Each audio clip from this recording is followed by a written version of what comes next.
Okay, good evening. आवाज येतोय? Yes, sir. Good evening, sir. Okay, good evening to all of you. Anticholinergic drug मधला next part आज आपण discuss करणार आहोत. आपण क्लासिफिकेशन, फार्मॅकोलॉजिकल इफेक्ट्स वेगवेगळ्या ऑर्गन सिस्टीमवरचे पाहिलेले आहेत. त्यानंतर आजच्या लेक्चरमध्ये आपण इंडिव्हिज्युअल अँटीकोलिनर्जिक ड्रग विषयी जाणून घेणार आहोत आणि त्यानंतर त्यांचे युजेस, ॲडव्हर्स इफेक्ट आपण पाहणार आहोत. तर individual drugs exam point of view विचारले जात नाही, फक्त आपल्या नॉलेज पॉईंट ऑफ व्ह्यू तुम्ही डे टू डे क्लिनिकल प्रॅक्टिसमध्ये काही ड्रग्स यूज करत असतात, त्या पॉईंट ऑफ व्ह्यू आपण ते डिस्कस करणार आहोत. तर अँटीकोलिनर्जिक ड्रग्स मधला जो प्रोटोटाइप ड्रग आहे ॲट्रोपिन. ओके, तर तो आपण ॲट्रोपिन सल्फेट नावाचा जो ड्रग आहे तो आपण इंट्रामस्क्युलर किंवा आय व्ही देतो. 0.6 to 2 मिलीग्रॅम त्याचा डोस आहे. टॉपिकल प्रिपरेशनही ॲट्रोपिनचे अवेलेबल आहे. ओके, तर 1 to 2% आय ड्रॉपमध्ये आहे, 5% ऑइंटमेंटमध्येही ॲट्रोपिन अवेलेबल आहे. तर इमर्जन्सी ट्रेमध्ये, इमर्जन्सी ट्रे जे असतो आयसीयू मध्ये, त्यामध्ये ॲट्रोपिन नावाचा ड्रग हा असलाच पाहिजे. कार्डिओव्हॅस्क्युलर कंडिशनमध्ये काही तो लाईफ सेव्हिंग म्हणून इम्पॉर्टंट ड्रग आहे.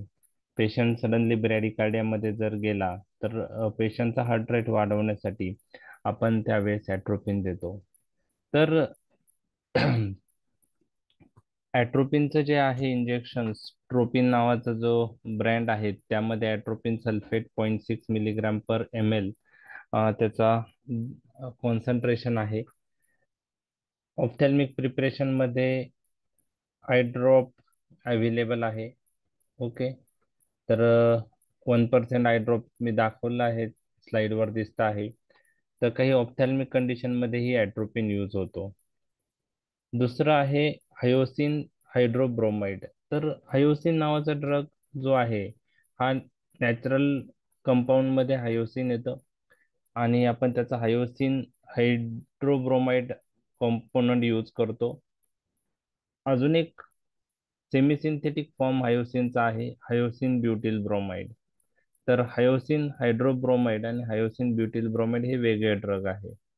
तर हायोसिन हायड्रोब्रोमाइड 0.3 to 0.5 मिलीग्राम आपण यूज करतो ओरली किंवा इंट्रामस्क्युलरली.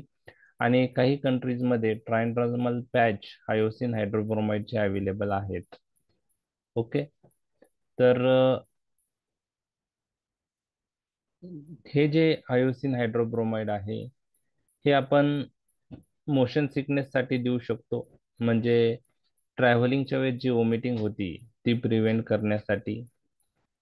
आपण ते पाहिलेलं आहे की मोशन सिकनेसमध्ये जे ड्रग इफेक्टिव्ह आहे ते ड्रग्स कोलिनर्जिक सिस्टीम ब्लॉक करणारे असावेत.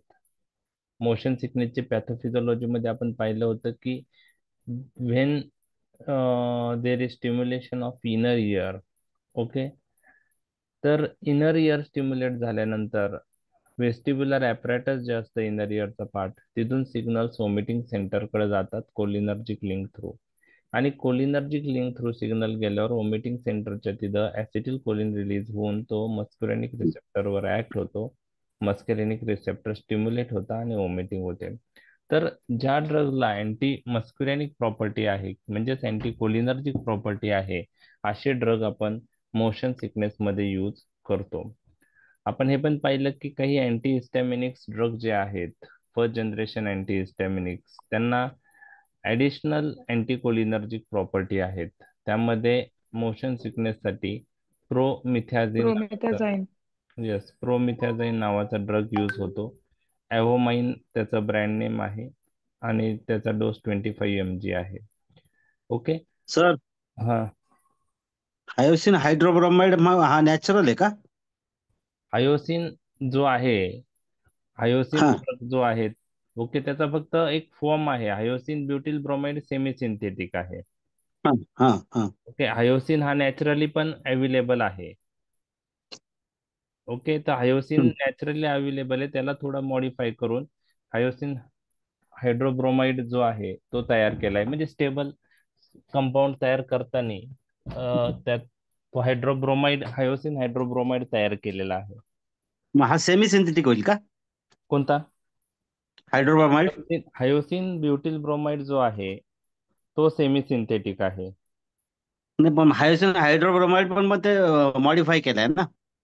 हा, आता बुक्स मध्ये तर असं हायड्रोब्रोमाइड म्हणजे हायोसिन ब्युटिल ब्रोमाइड जो आहे तो सेमी सिंथेटिक मेन्शन केलेला आहे. हायोसिन हायड्रोब्रोमाइड विषयी असं डिटेलमध्ये, म्हणजे तो मॉडिफाईड फॉर्म आहे, तर आपण त्याला सेमी सिंथेटिक म्हणू हो. शकतो. फक्त हायोसिन म्हणला तर मग तो हा. सिंथेटिक येईल.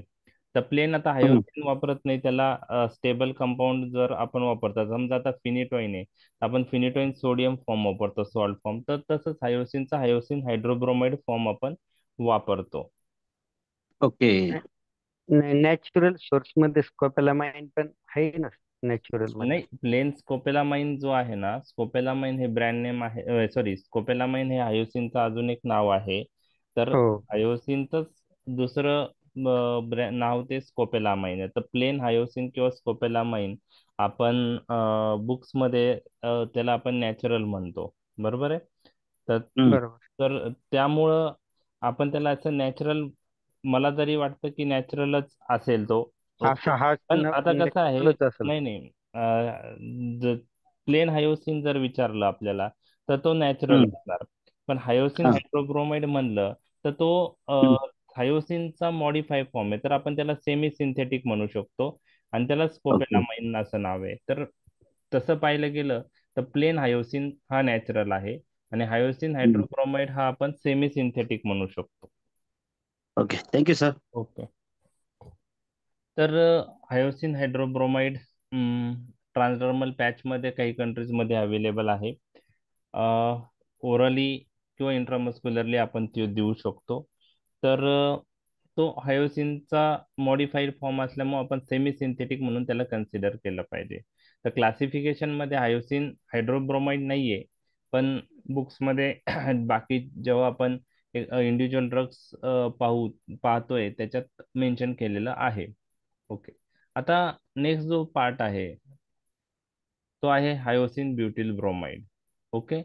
हायोसिन ब्युटिल ब्रोमाइड आपण डे टू डे क्लिनिकल प्रॅक्टिसमध्ये अँटीस्पाझमोटिक म्हणून खूप कॉमनली यूज करतो. ओके. बस्कोपॅन नावाचं जे इंजेक्शन आहे किंवा टॅबलेट आहे ते आपण यूज करतो. तर हायोसिन ब्युटिल ब्रोमाइड हे आपण क्लासिफिकेशन मध्ये पण पाहिलेलं आहे. हे सेमी सिंथेटिक फॉर्म आहे, सेमी सिंथेटिक डेरिव्हेटिव्ह आहे हायोसिनचा. 20 to 40 mg डोस आहे आणि आपण ओरली, इंट्रामस्क्युलरली, सबक्युटॅनसली किंवा IV तो देऊ शकतो. आता ॲट्रोपिनचा विचार केला, ॲट्रोपिनशी कम्पेअर केलं तर हायोसिन ब्युटिल ब्रोमाइड हा लेस पोटेंट आहे पण लॉंगर ऍक्टिंग आहे. ज्यावेळेस आपण ड्रग म्हणतो की हायोसिन हा ॲट्रोपिन पेक्षा लेस पोटेंट आहे, याचा अर्थ त्याचा डोस जास्त लागतो थेराप्युटिक इफेक्ट यायला. Potency determine the dose. जर ड्रग मोर पोटेंट असेल तर कमी डोसला इफेक्ट होतो, इफेक्टिव्ह राहतो. आता याची ड्युरेशन ऑफ ऍक्शन ॲट्रोपिन पेक्षा जास्त आहे हायोसिन ब्युटिल ब्रोमाइड. तर आपण GIT रिलेटेड स्पाझमोटिक कंडिशन मध्ये हा drug day to day clinical practice मध्ये कॉमनली यूज करतो, इसोफेजल किंवा गॅस्ट्रोइंटेस्टायनल स्पाझमोटिक कंडिशन. तर plain hyoscine butyl bromide Buscopan जे आहे त्यात प्लेन हायोसिन ब्युटिल ब्रोमाइड आहे. कॉम्बिनेशन फॉर्म पण अवेलेबल आहे बस्कोपॅन प्लस, त्यामध्ये पॅरासिटामॉल ऍड केलेलं असतं. तर हे ब्रँड नेम तुम्हाला सर्वांना माहीतच असेल. तर बस्कोपॅन किंवा Buscopan plus. Yes. Okay. Yes sir. Okay. त्यानंतर आपण आता आपण काय करत आहोत की ॲट्रोपिन सोडून दुसरे अँटीकोलिनर्जिक ड्रग आपण पाहत आहोत. आता ॲट्रोपिन आपण, तुम्ही ॲब्डोमिनल स्पाझम जर असेल तर अँटीस्पाझमोटिक म्हणून बस्कोपॅन जास्त यूज केले की ॲट्रोपिन जास्त यूज केलंय? बस को मॅम. बस्कोपॅन केलंय. तर याची ड्युरेशन ऑफ ऍक्शन जास्त आहे ॲट्रोपिन पेक्षा, तो एक इम्पॉर्टंट पॉइंट आहे. आणि त्यामुळं पहा की हे जे बाकीचे ड्रग आहेत ना, ते आपण पर्टिक्युलर कंडिशन मध्ये प्रेफर करतो. यांना आपण सर्वांना ॲट्रोपिन सबस्टिट्यूट म्हणतो, ॲट्रोपिनला अल्टरनेटिव्ह म्हणून. तर त्यांचे काहीतरी ॲडव्हान्टेज असतात. आता अस्थमामध्ये तुम्ही कधी ॲट्रोपिन यूज केलेला पाहिला नसेल, बरोबर? परंतु तुम्ही इप्राट्रोपियम ब्रोमाइड, टायोट्रोपियम ब्रोमाइडचा यूज पाहिलेला असेल. डिओलिन इन्हेलर तुम्ही ऐकलं असेल. त्यात साल्ब्युटामॉल Yes, sir. बरोबर इप्राट्रोपियम ब्रोमाइड. तर ॲट्रोपिन पेक्षा इप्राट्रोपियम ब्रोमाइड आणि टायोट्रोपियम ब्रोमाइड हे अँटीकोलिनर्जिक ड्रग आपण रेस्पिरेटरी कंडिशन मध्ये प्रेफर करतो. त्यात अस्थमामध्ये आपण यूज करू शकतो, सीओपीडी मध्ये आपण यूज करू शकतो. मग यामध्ये ॲट्रोपिन पेक्षा यांचे काही ॲडव्हान्टेजेस आहे का, इप्राट्रोपियम ब्रोमाइडचे, टायोट्रोपियम ब्रोमाइडचे, ते आपण जाणून घेणार आहोत. ॲडव्हान्टेजेस आहेत, त्यामुळेच आपण ते प्रेफर करतो ॲट्रोपिनवर. तर इप्राट्रोपियम आणि टायोट्रोपियम ब्रोमाइड हे दोन ड्रग जे आहेत ना, हे इन्हेलेशनल रूटने अवेलेबल आहे. इन्हेलेशनल रूट, ओके, इन्हेलेशनल रूटने अवेलेबल असणारे ड्रग आहे. ॲट्रोपिन इन्हेलेशनल रूटने अवेलेबल नाही. आता अस्थमामध्ये किंवा सीओपीडी मध्ये आपण इन्हेलेशनल रूट यूज केला तर आपण लोकल ऍक्शन प्रोड्यूस करू शकतो, सिस्टेमिक ऍडव्हर्स इफेक्ट अँटीकोलिनर्जिक ड्रगचे कमी करू शकतो. तर इप्राट्रोपियम ब्रोमाइड इन्हेलेशनल रूटने अवेलेबल आहे, टायोट्रोपियम ब्रोमाइड इन्हेलेशनल रूटने अवेलेबल आहे. ओके. त्यानंतर आता ॲट्रोपिन जो आहे, आपण ॲट्रोपिनच्या जर ऍक्शन बघितल्या तर ॲट्रोपिन स्मूथ मसल जे ब्रॉन्कायचे आहेत त्यावरचे M3 रिसेप्टर ब्लॉक करून ॲट्रोपिन स्मूथ मसल रिलॅक्सेशन करतो आणि त्यामुळे ब्रॉन्कियल स्मूथ मसल रिलॅक्सेशन झाल्यामुळे ब्रॉन्को डायलेटेशन होतं. ओके. त्याचप्रमाणे ॲट्रोपिन जे ट्रक्योब्रॉन्कियल ग्लँड्स आहेत त्यावरचे M3 रिसेप्टर ब्लॉक करतो आणि त्यामुळं काय होतं की ट्रक्योब्रॉन्कियल सिक्रेशन काय होतं, कमी. कमी होतं. तर अस्थमाच्या पेशंटमध्ये, सीओपीडीच्या पेशंटमध्ये ॲट्रोपिन दिल्याने ब्रॉन्कोडायलेटेशन होणार आहे, परंतु ॲट द सेम टाइम हे ट्रक्योब्रॉन्कियल सिक्रेशन कमी करतो. त्यामुळं त्यामुळं जे रेस्पिरेटरी सिक्रेशन्स आहेत, ओके, किंवा रेस्पिरेटरी म्युकस आहे, म्युकस त्या ब्रॉन्काय मधला, तर तो थिक बनतो आणि म्युकस प्लग फॉर्मेशन होतं. तर तो ड्रॉबॅक आहे ॲट्रोपिनचा, की ट्रोक्योब्रॉन्कियल ग्लँड्स मधलं सिक्रेशन कमी झाल्यामुळं जो ब्रॉन्काय मधला म्युकस जे आहे तो त्याची कन्सिस्टन्सी जी आहे ती जास्त थिक होते आणि त्याला आपण म्युकस प्लग फॉर्मेशन असं म्हणतो. आता इप्राट्रोपियम आणि टायोट्रोपियम ब्रोमाइडचा विचार केला तर इप्राट्रोपियम ब्रोमाइड, टायोट्रोपियम ब्रोमाइड ब्रॉन्कायवरचे M3 रिसेप्टर ब्लॉक करून ब्रॉन्को डायलेटेशन करतात, ब्रॉन्कियल स्मूथ मसल वरचे M3 रिसेप्टर ब्लॉक करून. परंतु एक लक्षात घ्या की ipratropium bromide, tiotropium ब्रोमाइडला respiratory system मध्ये मोर सिलेक्टिव्ह ऍक्शन त्यांची ब्रॉन्कियल स्मूथ मसलवर आहे. म्हणजे ते ट्रक्योब्रॉन्कियल ग्लँडवर ऍक्ट होत नाही किंवा तिथले M3 रिसेप्टर ते ब्लॉक करत नाही. का करत नाही त्याबद्दल एक्झॅक्ट मेकॅनिझम काही क्लिअर नाही, परंतु त्याच्यामुळं काय होतं की इप्राट्रोपियम ब्रोमाइड आणि टायोट्रोपियम ब्रोमाइड दिल्याने ब्रॉन्कोडायलेटेशन होईल, पण ट्रक्योब्रॉन्कियल ग्लँडवरचे M3 रिसेप्टरवर त्यांचे ऍक्शन न झाल्यामुळं ट्रक्योब्रॉन्कियल सिक्रेशन कमी होणार नाही आणि त्यामुळं म्युकस जे आहे तो थिक बनणार नाही. म्युकस प्लग फॉर्मेशनची risk ipratropium bromide, tiotropium bromide बरोबर कमी आहे. आता हे सगळं एक्झाम मध्ये कोणी विचारणार नाही, फक्त आपल्या knowledge point of view ipratropium bromide, tiotropium bromide inhalational रूटने यूज करतात आणि त्यांची सिलेक्टिव्ह ऍक्शन ही ब्रॉन्कियल मसलवर आहे. Okay, without altering volume and consistency of respiratory secretion. ही दुसरी इम्पॉर्टंट पॉइंट मी डिस्कस केला. त्याचप्रमाणे ॲट्रोपिनचा अजून एक ड्रॉबॅक असा असतो की ॲट्रोपिन म्युकोसिलेरी क्लिअरन्स डिक्रीज करतो. म्हणजे जे म्युकस सिक्रेट झालेलं असतं ते बाहेर पडलं पाहिजे, त्याला साठी जे म्युकोजल सेल असतात, म्युकोजल लाइनिंग जे असते तिथून ते म्युकस बाहेर टाकण्यासाठी तिथले सिलिया जे असतात ते मदत करतात आणि जो पण म्युकस रेस्पिरेटरी सिस्टीम मध्ये तयार होतो तो बाहेर पडतो. ओके. तर ॲट्रोपिन काय करतं की हा म्युकोसिलियरी क्लिअरन्स डिक्रीज करतं. त्याच्यामुळे जे म्युकस थिक झालेलं असतं ते बाहेर पडत नाही, ते रेस्पिरेटरी सिस्टीम मध्येच राहतं, म्युकस कडक थिक होतं आणि म्युकोजल प्लग फॉर्मेशन होतं. इप्राट्रोपियम ब्रोमाइड टायोट्रोपियम ब्रोमाइडचं ॲडव्हान्टेज असं आहे की हे म्युकोसिलियरी क्लिअरन्स डिक्रीज करत नाही. ओके. तर हा तिसरा ॲडव्हान्टेज आहे.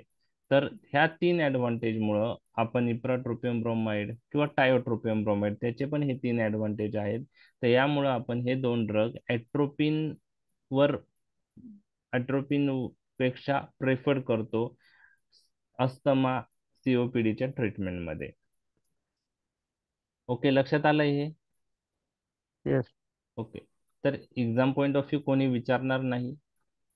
ऍटलिस्ट हे एक तर पहिली ऍक्शन पहिला ऍडव्हान्टेज तर तुम्हाला माहिती आहे की ते इनहेलेशनल रूटने यूज करता ॲट्रोपिन करत नाही.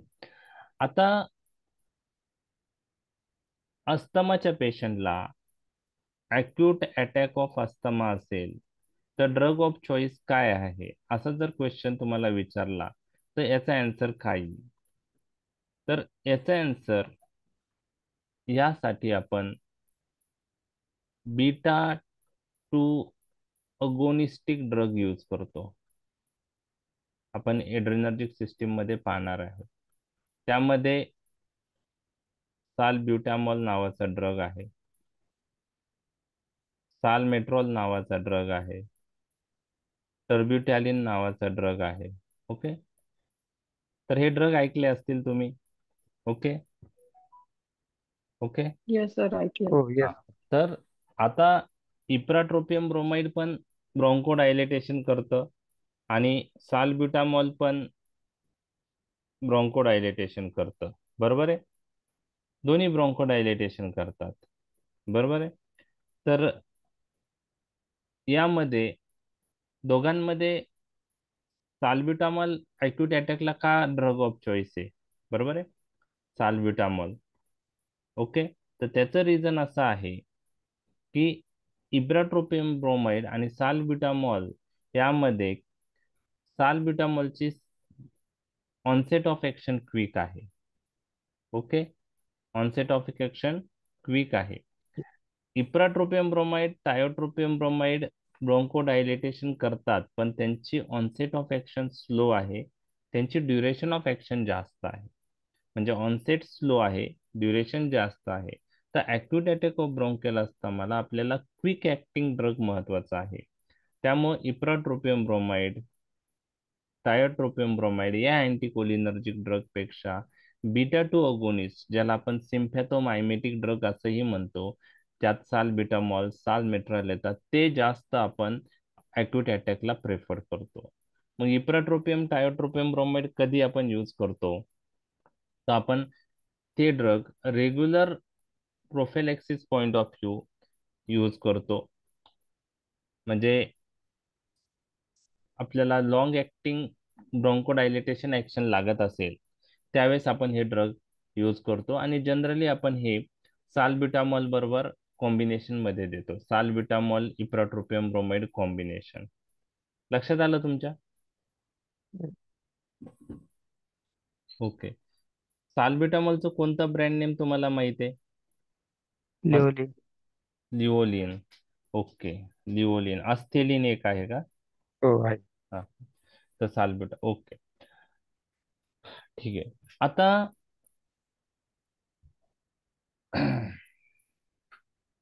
जर आपण ह्या 2 ग्रुपचा विचार केला, अँटीकोलिनर्जिक ड्रग आणि बीटा 2 अगोनिस्टिक ड्रग, तर त्यांची ऍक्शन ब्रॉन्कोडायलेटेशन आहे हे आपल्याला माहित झालंय. अजून एक फरक त्यांच्या ऍक्शन मध्ये आपण फरक बघितला, ipratropium bromide slow onset of action आहे. ओके. त्या बदल्यात सालब्युटामॉल फास्ट ऍक्टिंग आहे. म्हणजे अँटीकोलिनर्जिक ड्रग्सचे ऑनसेट ऑफ ऍक्शन स्लो आहे, त्यांची ड्युरेशन ऑफ ऍक्शन जास्त आहे आणि बीटा 2 अगोनिस्ट हे फास्ट ऍक्टिंग आहे. त्यामुळे आपण ते प्रेफर करतो. दुसरा फरक असा आहे की दोन्ही ब्रॉन्कोडायलेटेशन करतात, परंतु त्यामध्ये काय डिफरन्स आहे हे मी तुमच्याशी डिस्कस करत आहे. तर अँटीकोलिनर्जिक ड्रग जे आहे हे लार्जर एअरवेज वर जास्त ऍक्ट करतात आणि बीटा टू अगोनिस्टिक ड्रग जे आहे ते स्मॉलर एअरवेलवे जास्त ऍक्ट करतात. ओके. तर अँटीकोलिनर्जिक ड्रग जे आहे हे लार्जर एअरवेज जे आहेत, ओके, त्यावर जास्त ऍक्ट होतात. ओके, लेव्हंडर कलरचं दिसतंय तुम्हाला. आणि हे पेरिफेरली स्मॉलर एअरवेज जे आहे त्याच्यावर जास्त कोण ऍक्ट होतं? Beta two agonist. Beta two agonist drug. Okay. Anticholinergic हे लार्जर एअरवेजवर ऍक्ट होतात. बरोबर आहे. आता स्टॅटस अस्थमॅटिकसचा पेशंट जो असतो त्यामध्ये सिव्हिअर ब्रॉन्कोकॉन्स्ट्रिक्शन झालेलं असतं. त्यामध्ये जेव्हा आपण इनहेलेशनल ड्रग यूज करतो बीटा टू अगोनिस्ट, ओके, तर एकटा यूज करून तो उपयुक्त ठरत नाही, कारण हे लार्जर एअरवे बी कॉन्स्ट्रिक्ट झालेले असतात. त्यामुळं इनहेलेशन रूटने बीटा टू अगोनिस्ट ह्या कॉन्स्ट्रिक्टेड एअरवे मधून स्मॉलर एअरवे पर्यंत जायला प्रॉब्लेम होतो. त्यामुळे स्टॅटस अस्थमॅटिकसच्या पेशंटमध्ये आपण बीटा टू अगोनिस्ट बरोबर अँटीकोलिनर्जिक कॉम्बिनेशनही देतो, जेणेकरून अँटीकोलिनर्जिक ड्रगने लार्जर एअरवे डायलेट होतील आणि त्यामुळं बीटा टू अगोनिस्ट त्या लार्जर एअरवे मधून स्मॉलर एअरवे पर्यंत जाऊन तिथं तो त्याची ऍक्शन करू शकतो. तर बीटा टू अगोनिस्ट हे पेरिफेरल स्मॉलर एअरवे ऍक्ट होतात आणि अँटीकोलिनर्जिक ड्रग जे आहे हे लार्जर एअरवेज वर ऍक्ट होतात. हा एक फरक तुम्हाला आता इथं लक्षात आलेला आहे. ओके. आता अजून एक महत्वाचा पॉइंट मी तुमच्याशी डिस्कस करत आहे की अँटीकोलिनर्जिक ड्रग हे अस्थमा आणि सीओपीडी पैकी कोणत्या कंडिशन मध्ये जास्त उपयुक्त ठरतात? तर अँटीकोलिनर्जिक ड्रग हे जास्त उपयुक्त सीओपीडीच्या पेशंटमध्ये दिसून येतात ॲज कम्पेअर टू अस्थमा. तर त्याचं रिझन मी तुमच्याशी डिस्कस करत आहोत. अँटीकोलिनर्जिक ड्रग हे कोणती सिस्टीमचं फंक्शन ब्लॉक करतात? अँटीकोलिनर्जिक ड्रग कोणती? पॅरासिम्पॅथेटिक. Parasympathetic system. मग अस्थमा आणि सीओपीडीच्या पॅथोफिजिओलॉजीमध्ये, म्हणजे अस्थमा आणि सीओपीडीचा जो आजार आहे त्याच्यामध्ये पॅरासिम्पॅथेटिक सिस्टीम जास्त इन्व्हॉल्व सीओपीडीच्या पेशंटमध्ये होते. म्हणजे जे ब्रॉन्कोकॉन्स्ट्रिक्शन होतं त्यामध्ये पॅरासिम्पॅथेटिक टोन खूप जास्त असतो सीओपीडीच्या पेशंटमध्ये.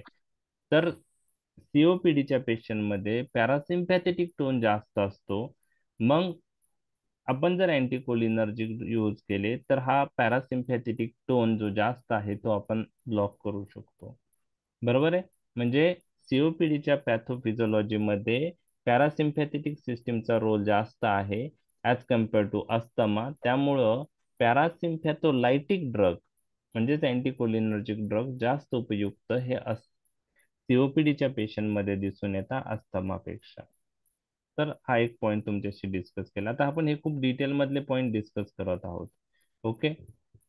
Side effect, local side effect मध्ये ड्रायनेस ऑफ माउथ आहे, ट्रकेयामध्ये स्क्रॅचिंग सेन्सेशन येऊ शकतं, इनहेलेशनल रूटने यूज केल्यामुळं कफ, बॅड टेस्ट आणि नर्वसनेस हे लोकल ॲडव्हर्स इफेक्ट आहे. Systemic adverse effect generally rare असतात, कारण लंग्समधून ड्रग सिस्टेमिक सर्क्युलेशनमध्ये ॲब्सॉर्ब होत नाही.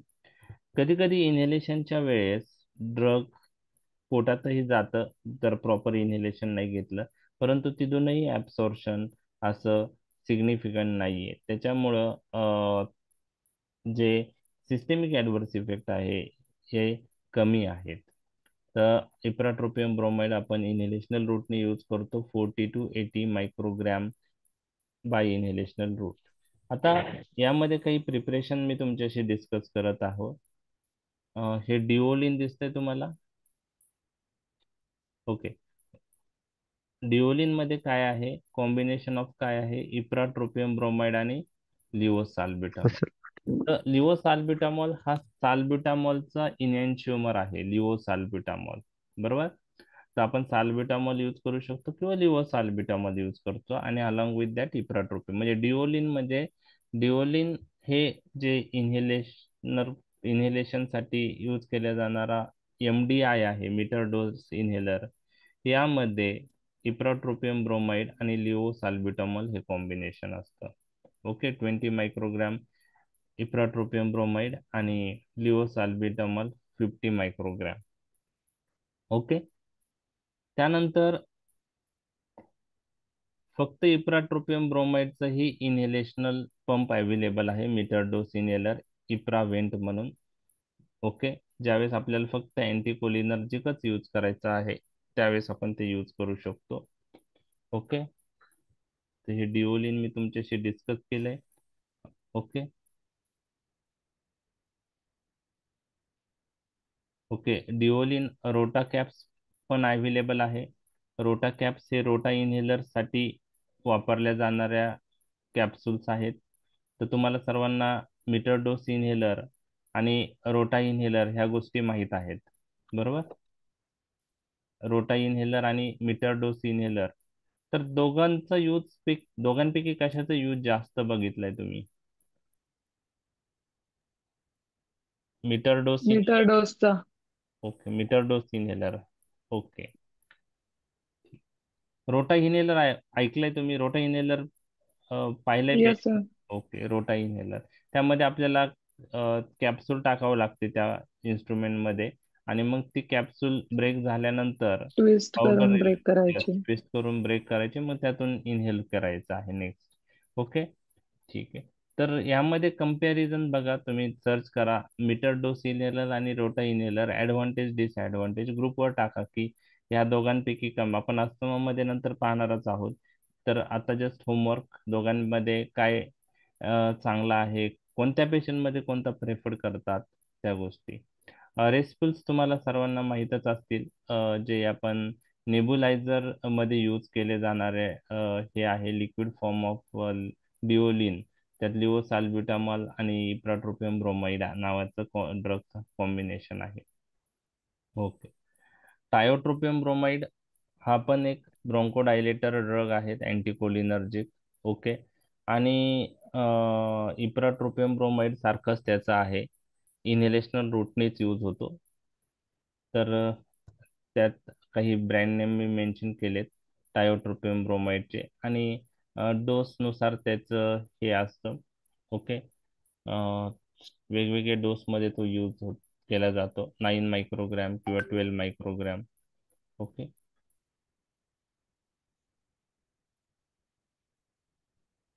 ओके. आता यापैकी जे आता आपण हायोसिन बघितलं, हायोसिन हायड्रोब्रोमाइड, नंतर हायोसिन ब्युटिल ब्रोमाइड बघितलं, इप्राट्रोपियम ब्रोमाइड, टायोट्रोपियम ब्रोमाइड बघितलं. आता सिंथेटिक अँटीकोलिनर्जिक ड्रग मध्ये आपण अँटीसिक्रिटरी अँटीस्पाझमोटिक मध्ये काही ड्रग बघितले, काही क्वाटर्नरी कंपाऊंड आहे, काही टर्सरी कंपाऊंड आहे ना. तर क्वाटर्नरी कंपाऊंड मध्ये हे नावं तुम्ही ऐकले असतील, propantheline, oxyphenonium, clidinium, dimetropium bromide. याचा यूज आहे क्लिनिकल प्रॅक्टिस मध्ये यापैकी कोणाचा? नाही. नाही. Clinidium bromide. No sir. Clidinium ब्रोमाइडचा आहे. ओके, IBS वगैरे IB. यूज. ओके, कोणतं ब्रँड नेम आहे? CBIS tablet sir.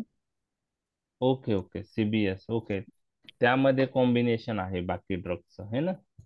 ओके, ठीक आहे. ते मी तुम्हाला सांगणारच आहेच पुढं.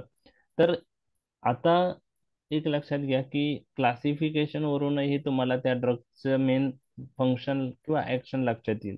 हे ड्रग अँटीस्पाझमोटिक अँटी सिक्रेटरी ग्रुपमध्ये आहे. मग अँटीस्पाझमोटिक अँटी सिक्रेटरी म्हणजे एक तर आपण स्पाझम रिलीव्ह करण्यासाठी वापरू शकतो, जसं गॅस्ट्रायटिस आहे, नंतर इरिटेबल बाउल सिंड्रोम आहे त्यामध्ये, आणि ऍसिड सिक्रेशन कमी करण्यासाठी अँटी सिक्रेटरी. मग पेप्टिक अल्सर, डिस्पेप्सिया असे त्याचे युजेस आहे या ड्रगचे. तर आता प्रोपेनथेलिन, ऑक्सिफिनियम जास्त यूज होत नाही. पहिले पेप्टिक अल्सर मध्ये तो यूज केला जायचा. म्हणजे 1960च्या आधी अँटीकोलिनर्जिक ड्रग पेप्टिक अल्सर किंवा ऍसिडिटीसाठी वापरले गेले, प्रोपॅन्थेलिन किंवा ऑक्सिफिनोनियम. त्यानंतर H2 ब्लॉकर्स आले, सिमिटिडिन, रॅनिटिडिन, फॅमोटिडिन, आणि आता प्रोटॉम्पम इनिबिटरचा जमाना आहे. बरोबर आहे. मग आता पेप्टिक अल्सर किंवा ऍसिडिटीसाठी प्रोपॅनथिलिन किंवा ॲक्सोफिनोनियम रेअरली यूज होतात. क्लिडिनियम आता तुम्ही जे सांगितलं, तर अँटीस्पाझमोटिक म्हणून इरिटेबल बावेल सिंड्रोम मध्ये यूज होतो. त्याचप्रमाणे आपण गॅस्ट्रायटिस मध्ये यूज करू शकतो. आणि ऍसिड सिक्रेशन कमी करण्यासाठी ही पेप्टिक अल्सर किंवा डिस्पेप्सिया, नर्वस डिस्पेप्सियाचा पेशंट असेल तर क्लिडिनियम आपण यूज करू शकतो. सायमेट्रोपियम ब्रोमाइड रिसेंटली इंट्रोड्यूस झालेला ड्रग आहे आणि तो पण IBS मध्ये यूज होतो. तर IBS चा लॉंग फॉर्म काय आहे? Irritable bowel syndrome. Irritable ball syndrome. Okay. Irritable bowel syndrome यामध्ये दोन प्रकार असतात, कॉन्स्टिपेशन डॉमिनंट IBS आणि डायरिया प्रिडॉमिनंट IBS. आणि IBD काय आहे? IBD, डिसीज असेल. yes. IBS हे inflammatory, sorry, IBS bowel day. IBS is a irritable bowel syndrome आणि IBD is inflammatory bowel disease. Disease. मग हा मध्ये दोन प्रकारचे डिसीज आहे, क्रॉन्स डिसीज आणि अल्सरेटिव्ह कोलायटिस, आणि हा ऑटो इम्युनो इन नेचर आहे. Okay, auto immuno IBD. Okay. तर IBS आणि IBD मध्ये कन्फ्युजन झालं नाही पाहिजे. ओके, ठीक आहे. ओके, हे तुम्ही आता जस्ट मला सांगितलं. ओके, हेच ब्रँड म्हणले ना तुम्ही? हा सर. ओके. तर याच्यामध्ये काय काय आहे? क्लिडिनियम ब्रोमाइड आहे. ओके. त्यानंतर डायसायक्लोमाइन आहे आणि क्लोरडायझेपोक्साइड आहे. बरोबर आहे. हे तीन ड्रगचं कॉम्बिनेशन आहे. क्लिडिनियम ब्रोमाइड काय आहे? अँटीकोलिनर्जिक. डायसायक्लोमाइन काय आहे? तो पण अँटीकोलिनर्जिक आहे. अँटीकोलिनर्जिक. आणि क्लोरडायझेपोक्साइड काय आहे? अँटी एन्झायटी अँटी एन्झायटी आहे आणि त्याला मसल रिलॅक्सिंग प्रॉपर्टी पण आहे. प्रॉपर्टी आहे. राईट. ओके. तर हे कॉम्बिनेशन पण मार्केटमध्ये अवेलेबल आहे. ओके. हा ड्रग ऐकलाय का तुम्ही, ग्लायकोपायरोलेट? ओटी मध्ये यूज केला जाणारा ड्रग. इंजेक्शन्स. हो हा. ऐकलं. ओके, ग्लायको, जनरल बरोबर देतात. Yes, very good. जनरल अॅनास्थेटिक बरोबर देतात. तर ॲज अ का म्हणून यूज करतो आपण ते? As a pre anaesthetic medication किंवा ड्युरिंग अॅनास्थेशिया. तर अॅनास्थेशियाचे कॉम्प्लिकेशन्स कमी करण्यासाठी आपण हे यूज करतो. ओके. तर हे ड्रग काय करतं, ग्लायकोपायरोलेट? तर अॅनास्थेशिया, काही इरिटन अॅनास्थेटिक एजंट दिले ना आपण, पेशंटमध्ये सिक्रेशन वाढतं. बरोबर आहे. तर सलायवरी सिक्रेशन वाढू शकतं. Bronchial okay. Secretion. Bronchial secretion वाढू शकतं. मग हे सिक्रेशन कमी करण्याचं काम हे ग्लायकोपायरोलेट करतं. त्याचप्रमाणे काही अॅनेस्थेटिक एजंटमुळे पेशंट ब्रॅडिकार्डियातही जाऊ शकतो. मग ग्लायकोपायरोलेटने पेशंटचा हार्ट रेट जो आहे तो वाढण्यास मदत होते. त्यामुळं as a pre anaesthetic medication म्हणून हा एक्सक्लुझिव्हली यूज होतो to decrease the complications of anaesthesia. Injection आहे, इंट्रामस्क्युलरली आपण यूज करतो 0.2 to 0.4 mg ग्लायकोपायरोलेट. ओके. ॲट्रोपिनच्या ऐवजी वापरतात ना ते? कोणते? ॲट्रोपिनच्या ऐवजी हे ग्लायकोपायरोलेट येस, वापरतात. ॲट्रोपिनच्या ऐवजी ग्लायकोपायरोलेट वापरतात. ओके. तर पायरोलेट नावाचा जो ड्रग, आता ॲट्रोपिन जो आहे ना, ॲट्रोपिन पेक्षा ॲट्रोपिन सबस्टिट्यूटच खूप ठिकाणी वापरतात. ॲट्रोपिनचा यूज जो आहे, समजा ICU मध्ये ब्रॅडिकार्डियात पेशंट गेला तर आपण त्यावेळेस ॲट्रोपिन यूज करतो, किंवा OPP पॉइझनिंग. ओके. त्यात जास्त त्याचा यूज आहे. बाकी ठिकाणी त्याचे सबस्टिट्यूट जे आहे अवेलेबल ते आपण प्रेफर करतो. ओके. तर हा पॉप्युलर आहे ड्रग, ड्युरिंग सर्जरी आपण तो यूज करतो. ओके. हा आपण ड्रग सर्वांनाच माहीत आहे, डायसायक्लोमाइन. सायक्लोपाम नावाचं जी टॅबलेट आहे त्यात डायसायक्लोमाइन असतं. बरोबर. तर हा smooth muscle yes sir. Relaxant action आहे त्याची. Direct smooth muscle relaxant action पण त्याला आहे. प्लस M1 सिलेक्टिव्ह अँटीकोलिनर्जिक ड्रग आहे. तर यामध्ये कन्फ्युजन एवढंच आहे की स्मूथ मसलवर M1, M2, M3 पैकी कोणते रिसेप्टर असतात? स्मूथ मसलवर M1, M2. M3 M-theta. EMR. हा, EMR. तर हा क्वेश्चन मला पण आलाय की M3 ब्लॉकर आपण यूज करायला पाहिजे. याला M1 ब्लॉकिंग ऍक्शन आहे, बरोबर आहे. मग स्मूथ मसल रिलॅक्सन इफेक्ट का येतो याचा, तर याला additional direct smooth muscle relaxant action आहे डायसायक्लोमाइनला. ती direct smooth muscle relaxation action कशी होते त्याविषयी डिटेल मेन्शन नाहीये. त्यामुळं ॲज ए अँटी स्पाझमोटिक म्हणून हा ड्रग खूप पॉप्युलर आहे. अँटी स्पाझमोटिक म्हणून GIT रिलेटेड कंडिशन मध्ये आपण तो यूज करतो, परंतु बिलो 6 मंथ बेबीमध्ये तो यूज करत नाही डायसायक्लोमाइन. मग कुठे यूज करतो डायसायक्लोमाइन, तर ॲज अ अँटी स्पाज. आता हा कोणत्या ग्रुपमध्ये येतो, अँटी स्पाझमोटिक अँटी सिक्रिटरी. मग त्यावरून त्याचे युजेस लक्षात ठेवा. मग ॲब्डोमिनल कोलिक असेल, IBS असेल, डिस्मिनोरिया असेल, तर डिस्मिनोरियामध्ये बेस्ट एनसेड्स आहेत. पेन ड्युरिंग मेन्स्ट्रुअल सायकल जर असेल तर एनसेड्स आर बेस्ट. आणि अल्टरनेटिव्हली आपण हे ड्रग यूज करू शकतो किंवा ॲड ऑन करू शकतो. तर अँटीस्पाझमोटिक म्हणून abdominal colic, irritable bowel syndrome, dysmenorrhoea आणि अँटी सिक्रिट म्हणजे आता हे झाले त्याचे anti antispasmodic point of view. आणि ॲडिशनल यूज जे आहे त्याचे, एक मोशन सिकनेस आणि मॉर्निंग सिकनेस, दोघांमध्येही डायसायक्लोमाइन उपयुक्त आहे. तर अँटीकोलिनर्जिक ड्रग हे अँटीएमेटिक म्हणून पण यूज होतात. तर कोणत्या ओमिटिंग मध्ये आपण प्रेफर करतो, मॉर्निंग सिकनेस आणि मोशन सिकनेस. मॉर्निंग सिकनेस मध्ये ते सेफर आहे प्रेग्नन्सी मध्ये यूज करायला.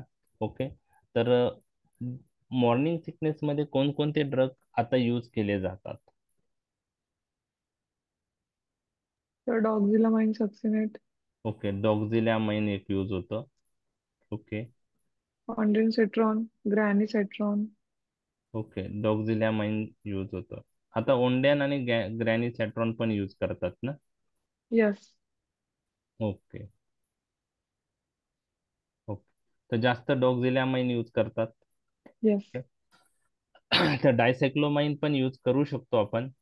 तर क्लिनिकली यूज होतं का नाही ते मला माहित नाही. डॉक्झिलॅमाइनचा यूज मी पाहिलेला आहे, ओंडेन सॅट्रॉनचा पण यूज पाहिलेला आहे. तर डायसायक्लोमाइनचा यूज पाहिलाय का तुम्ही? नाही होत. नाही होत. नाही सर. ओके, पण बुक्स मध्ये पण मेन्शन आहे. पण प्रेग्नन्सी मधलं जे अबडॉमिनल पेन असतं ड्यू टू गॅस्ट्रिक अपसेट असेल हो. तर मात्र दिला जातो. ओके, ठीक आहे. हम्म. ओके, तर हे डायसायक्लोमाइन आहे. आणि डायसायक्लोमाइन जे आहे ते सायक्लोपाम नावाची जी टॅबलेट आहे ते डायसायक्लोमाइन प्लस पॅरासिटामॉल पॅरासिटामॉल. कॉम्बिनेबल आहे. डायसायक्लोमाइन प्लस मिफिनेमिक ऍसिड कॉम्बिनेशन पण आहे, सायक्लोपाम FM. तर हे ब्रँड नेम सर्वांना माहीत आहे तुम्हाला. MBBS point of view me brand काही टॅबलेट्स ऍड करत असतो, ऑलरेडी तुम्हाला ते सर्व माहीत आहे. मेफ्टाल स्पाज म्हणून टॅबलेट आहे, त्यात डायसायक्लोमाइन प्लस मिफिनेमिक ऍसिड आहे. डबल स्ट्रेन मध्ये पण ती टॅबलेट अवेलेबल आहे. तर ह्या सर्व गोष्टी तुम्हाला माहीत आहे. मेफ्टाल प्लस इंजेक्शन फॉर्म आहे, सायक्लोपाम पण आहे, त्या इंजेक्शन फॉर्म मध्ये आपण यूज करू शकतो. ओके, तर आता हे सर्व गोष्टी आपण पाहिल्यात. तर याच्यात अजून एक पॉइंट आहे की डायसायक्लोमाइन प्लस पॅरासिटामॉल हे कॉम्बिनेशन सायक्लोपाम टॅबलेट मध्ये आहे. म्हणजे सायक्लोपामचं जर टॅबलेट पाहिली तर डायसायक्लोमाइन आहे 20 mg आणि पॅरासिटामॉल आहे 500 mg. ओके, 20 mg डायसायक्लोमाइन आणि पॅरासिटामॉल 500 mg. ओके, आता सायक्लोपाम जे सिरप आहे त्यामध्ये काय कॉम्बिनेशन आहे ते माहिती आहे का तुम्हाला?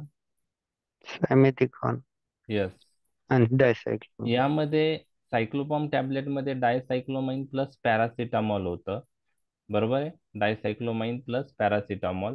इथं सायक्लोपाम जे सस्पेन्शन आहे त्यामध्ये डायसायक्लोमाइन प्लस सायमिथिकॉन आहे. सायमिथिकॉन माहिती आहे तुम्हाला? And blotting. यस, जे गॅसेस वगैरे. गॅसेस वगैरे जे होतात, बरोबर ब्लोटिंग सर. आहे, ब्लोटिंग ते कमी करण्यासाठी हे सायमेथिकॉनचा यूज होतो. तर डायसायक्लोमाइन प्लस सायमेथिकॉन आहे, बरोबर आहे. ओके, मेफ्टाल स्पाथ सस्पेन्शन मध्ये तेच आहे, डायसायक्लोमाइन प्लस सायमेथिकॉन. ओके. आता 6 महिन्याच्या पुढे आपण डायसायक्लोमाइन यूज करू शकतो, त्यामुळे ड्रॉप्स मध्ये पण हे अवेलेबल आहे. 6 महिन्याच्या पेक्षा लहान वय असेल बेबीचं, तर त्यावेळेस सायक्लोपाम यूज केला जातो का क्लिनिकल प्रॅक्टिस मध्ये? नाही सर. नाही. ओके. त्यासाठी मग कोणते ड्रग यूज केले जातात? निवळ सायमेथिकॉन सर वगैरे. ॲनाफोर्टम. है ना? नाही ॲनाफोर्टम. नाही, ते चायमोलोफिन आहे. कोलिकेट कोलिकेट. हा, कोलिकेट ड्रॉप्स कोलिगेट, ऐकले तुम्ही? कोलिजा वगैरे असं. ओके.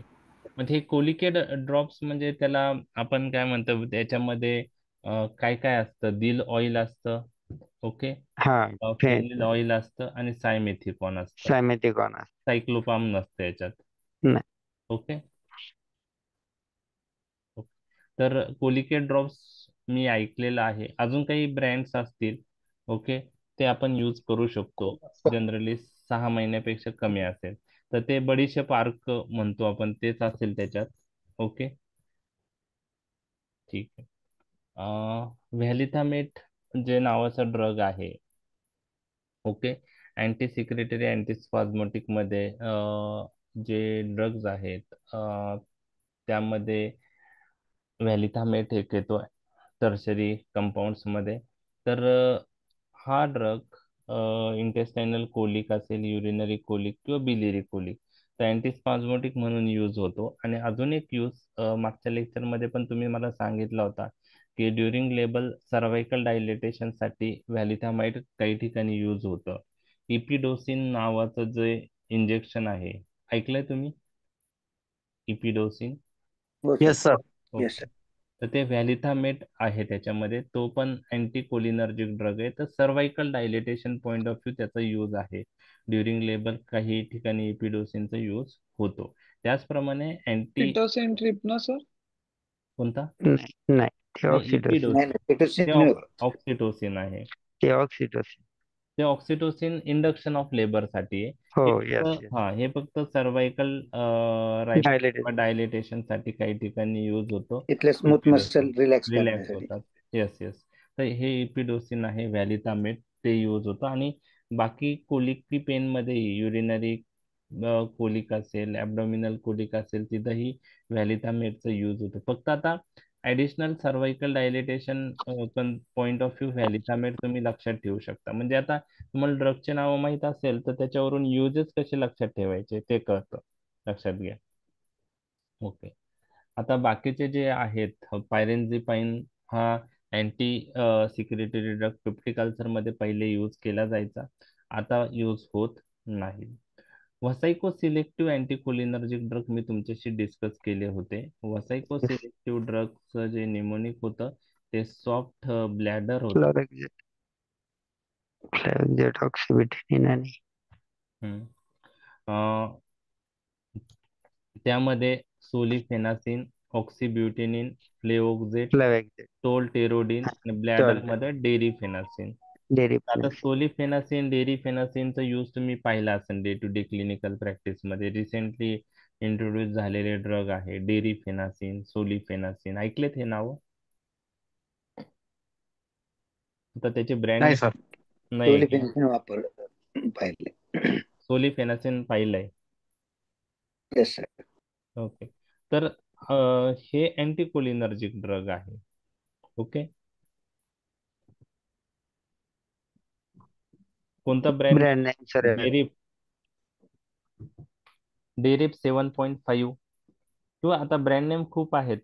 ब्रँड नेम प्रत्येकाचा आता यूज फिजिशियन्स वेगवेगळे ब्रँड देतो, ब्रँड प्रिस्क्राईब करतो, त्यामुळं त्याचे ब्रँड नेम लक्षात ठेवणं डिफिकल्ट आहे. पण कॉमन आता सायक्लोप्राम सारखं एखादा ब्रँड नेम कॉमन आहे का त्याचा? नाही. नाही. ओके, ठीक आहे. तर आता हे वसाइको सिलेक्टिव्ह ड्रग्ज आहेत आणि यांची ऍक्शन काय आहे अँटीकोलिनर्जिकच्या? आता यूज लक्षात ठेवायला ऍक्शन पण लक्षात ठेवू शकता तुम्ही, की डेस्ट्रोजल मसल रिलॅक्सेशन आणि स्पिंक्टर ट्रायगोन Sphincter. कॉन्ट्रॅक्शन. बरोबर. म्हणजे जिथं डेस्ट्रोजल इनस्टॅबिलिटी असते, युरिनरी फ्रिक्वेन्सी जास्त होते, त्याच्यामुळं युरिनरी इनकॉन्टिन्युअन्स असतं, त्यामध्ये त्यामध्ये हे ड्रग आपण यूज करू शकतो, जेणेकरून ब्लॅडरची कॅपॅसिटी वाढते. बरोबर आहे. म्हणजे टोन वाढवण्यासाठी टोन, हा, बॅडरची कॅपॅसिटी ब्लॅडर मध्ये. टोन. ओके. तर युरिनरी इनकॉन्टिनन्स, अर्जन्सी असेल, फ्रिक्वेन्सी जास्त असेल युरिनरी, त्यामध्ये आपण हे ड्रग यूज करू शकतो. ओके.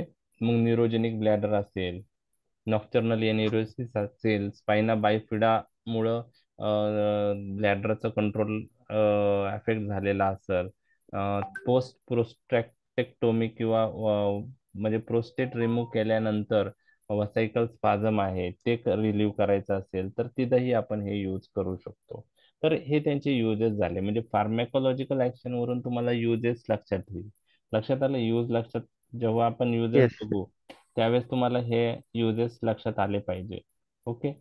तर युजेस मध्ये कोणते ड्रग प्रेफर करतो ते पण तुम्ही लिहू शकता. तर over active bladder with urinary frequency in urgency असेल तर आपण व्हसायको सिलेक्टिव्ह अँटीकोलिनर्जिक ड्रग यूज करतो. ओके. तर हे सगळे नावं आहेत. ओके. ऑक्सिब्युटिनिन, टोलटेरोडिन, फ्लेओक्सेट, डेरिफेनासिन, सोलिफेनासिन. ओके. ओके. युरिस्पास टॅबलेट ऐकले तुम्ही? येस. इथेच Yes, फ्लॅवेक्झेट. sir. फ्लेओक्सेट आहे त्याच्यात, हो. युरिस्पास. Okay. फ्लॅवेक्झेट. Okay.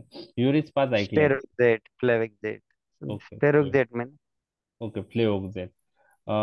सोलिफेनासिनचा brand name सोलिसेप्ट 5 mg ची आहे. डेरिलॉंग एक आहे 7.5 mg ची. ऑक्सिस्पाज हे ऑक्सिब्युटिनिनचं ब्रँड ड्रग त्यात आहे, ऑक्सिस्पाज. आता वेगवेगळे ब्रँड नेम आहे, त्यातले काही तुम्हाला माहित पण असतील. ओके. ठीक आहे. हे ऐकलंय तुम्ही? ड्रोटाव्हिरिन, ड्रोटीन ऐकलंय? Yes, yes. ड्रोटीन यूज केलंय स्पाझमोटिक पेन मध्ये? हो हो हो. सर. हो. प्लॅटिनियम. ओके. आता हे हो. ड्रोटीन मध्ये कोणता ड्रग आहे? ड्रोटीन नावाचं टॅबलेट आहे, त्यामध्ये ड्रोटाव्हिरिन नावाचा ड्रग आहे. कोणता? ड्रोटाव्हिरिन. तर एक लक्षात घ्या की हा अँटीकोलिनर्जिक नाही. मी इथं फक्त का डिस्कस करतोय, कारण आपण अँटीस्पाझमोटिक म्हणून हा ड्रग यूज करतो. ड्रोटाव्हिरिन प्लेन यूज करतो, ड्रोटाव्हिरिन प्लस पॅरासिटामॉल टॅबलेट अवेलेबल आहे. तर हा ड्रोटाव्हिरिन नावाचा ड्रग हा अँटीस्पाझमोटिक आहे, म्हणजे स्मूथ मसल रिलॅक्सेशन होतं आणि स्पाझम रिलीव्ह होतं. पण हा ड्रग अँटीकोलिनर्जिक नाहीये. ड्रोटाव्हिरिन लक्षात घ्या. ड्रोटाव्हिरिन कसा ऍक्ट होतो? तर ड्रोटाव्हिरिन फॉस्फोडायस्टरेज एन्झाईम इनिबिट करतो. काय करतो? फॉस्फोडायस्टरेज 4 एन्झाईम. सो हा नॉन अँटीकोलिनर्जिक स्मूथ मसल अँटीस्पाझमोटिक ड्रग आहे.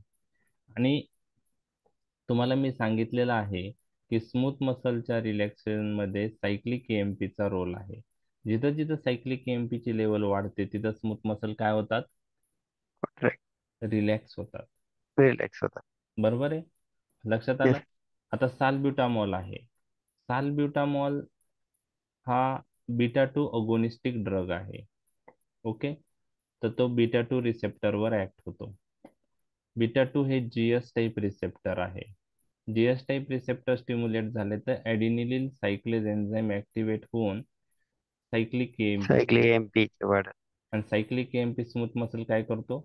रिलॅक्स कर. करतो. तर साल्ब्युटामॉलची ऍक्शन ही अशी आहे. तर आता हा सायक्लिक एएमपी जो आहे याचं मेटाबोलिझम 5-AMP मध्ये होतं. ओके. आणि हे मेटाबोलिझम होण्यासाठी फॉस्फोडाईस्टरेज एन्झाईम लागतो. फॉस्फोडाईस्टरेज त्याचे टाइप्स आहे 1, 2, 3, 4, 5 असे. तर phosphodiesterase enzyme is involve in the metabolism of cyclic AMP. मग आता जर फॉस्फोडायस्टरेज एन्झाईम इनहिबिट झाला तर सायक्लिक एएमपीचं मेटाबोलिझम होईल का? नाही होणार. सायक्लिक एएमपीच्या मेटाबोलिझमसाठी फॉस्फोडायस्टरेज एन्झाईम लागतो. फॉस्फोडायस्टरेज एन्झाईम इनहिबिट करणारा ड्रग दिला तर सायक्लिक एएमपीचं मेटाबोलिझम होणार नाही, नाही. आणि त्यामुळे सायक्लिक एएमपीची लेवल काय होईल? वाढेल. वाढ. सायक्लिक एएमपी इनऍक्टिव्ह फॉर्म मध्ये मेटाबोलाइज नाही झाला तर सायक्लिक एएमपी तसाच राहील. सायक्लिक एएमपी वाढला तर स्मूथ मसल काय होतील? रिलॅक्स. Relax. म्हणजे ड्रोटाव्हेरिन सायक्लिक एएमपीचं मेटाबॉलिझम इनहिबिट करून ऍक्ट होतो आणि त्यासाठी तो कोणता एन्झाईम इनहिबिट करतो? फॉस्फोडायस्टरेज एन्झाईम. डायस्ट्रोजन. तर हे ड्रोटाव्हेरिन ड्रग आहे. मग इंटेस्टायनल स्पाझम, बिलेरी कोलिक, त्यानंतर रिनल कोलिक्स, IBS, युटेराईन स्पाझम यामध्ये हा ड्रोटाव्हेरिन नावाचा ड्रग यूज होतो. 40 to 80 mg TDS त्याचा डोस आहे. तर हे तुम्ही ऐकलेलं आहे, त्याच्यामुळे मी इथं मेन्शन केलेलं आहे. बाकी अँटीस्पाझमोटिक ड्रग जे अँटीकोलिनर्जिक ड्रग आहे त्याच्याबरोबर हा पण इथं एक्सप्लेन केलेला आहे. ओके. तर ड्रोटाव्हेरिन, पॅरासिटामॉल, ड्रोटाव्हेरिन, ॲसिक्लोफेनॅक फेनिक कॉम्बिनेशन आहे. ऍसिड. ओके. ओके. तर खूप सारे कॉम्बिनेशन, ड्रोटीनचं इंजेक्शन पण अवेलेबल आहे. ओके. आता मिड्रॅटिक्स पॉइंट ऑफ व्ह्यू कोणते अँटीकोलिनर्जिक ड्रग्स आपण पाहिले? Atropine, होमॅट्रोपिन, सायक्लोपेंटोलेट, tropicamide. यामध्ये रिफ्रॅक्टरी एरर टेस्टिंगसाठी बेस्ट कोणता आहे चारीपैकी? ट्रोपिकामाइड, कारण एकामाइड. क्विकेस्ट ऍक्शन आहे आणि shortage duration of action. Short पण ड्युरेशन. चिल्ड्रन मध्ये आपण कोणता यूज करतो प्रेफर्ड? ऍट्रोपिन. ॲट्रोपिन, कारण कोलिनर्जिक टोन त्यांचा स्ट्रॉंग असतो. स्ट्रॉंग असतो. ओके. पण ॲट्रोपिनचा ड्रॉबॅक आहे की त्याचं duration of action around 1 week राहते, त्यामुळे 1 week. Blurring of vision, photophobia ते ऍडव्हर्स इफेक्ट होऊ शकतात. ओके. तर हे काही प्रिपरेशन आहे ऑप्थॅल्मिक. ओके. ओके. आता लास्ट पार्टकडे आपण वळूया, युजेस पॉइंट ऑफ व्ह्यू. आता तुम्हाला खूप सारे ड्रग्स मी तुमच्याशी डिस्कस केलेले आहे. तर तुम्ही मला सांगा की अँटीकोलिनर्जिक ड्रगचे युजेस तुम्हाला जर विचारले तर तुम्ही काय काय सांगू शकता?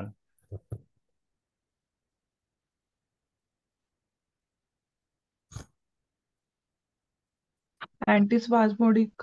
ओके. अँटीस्पाझमोटिक आता हे अँटीस्पाझमोटिक ही ऍक्शन झाली, बरोबर का? मग येस. अँटीस्पाझमोटिक पॉइंट ऑफ व्ह्यू कोणत्या कंडिशन मध्ये ऍज अँटीस्पाझमोटिक तुम्ही कुठे यूज करणार? In abdominal pen. येस, ते लिहायचं. Urinary abdominal pain, biliary colic, renal colic हे त्यामध्ये आलं पाहिजे. यूज मध्ये फक्त अँटीस्पाझमोटिक म्हणलं तर सफिशियंट नाही. अँटीस्पाझमोटिक ही ऍक्शन आहे. As a okay sir. Antispasmodic कुठं यूज होतो? ऍज ए अँटीसिक्रेटरी कुठं यूज होतो? ऍज ए मिड्रॅटिक कुठं यूज होतो? बरोबर आहे. ऍज ए वसायको सिलेक्टिव्ह जे ऍक्शन आहेत ब्लॅडरवरच्या त्यामुळं कुठं यूज होतं? म्हणजे तुम्हाला जे ड्रग्ज आहेत ते कुठं कुठं वापरतात ते त्याच्यावरून लक्षात येणारच आहे. तर तुम्ही डे टू युजेस लिहिणं तुमच्या दृष्टीने खूप काय म्हणता येईल इझी पार्ट आहे.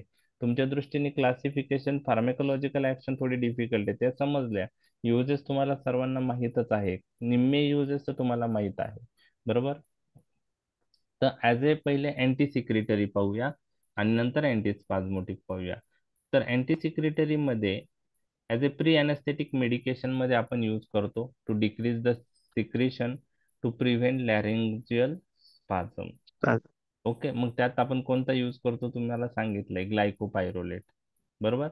त्यानंतर पेप्टिक अल्सर मध्ये these drugs are, yes, due to anti-secretory property they are useful in peptic ulcer but they are not preferred nowadays because of better availability of the drugs like proton pump inhibitor. मग peptic ulcer मध्ये we can use pirenzepine, okay, propantheline, oxyphenonium, ते नावं लिहायचे थोडक्यात.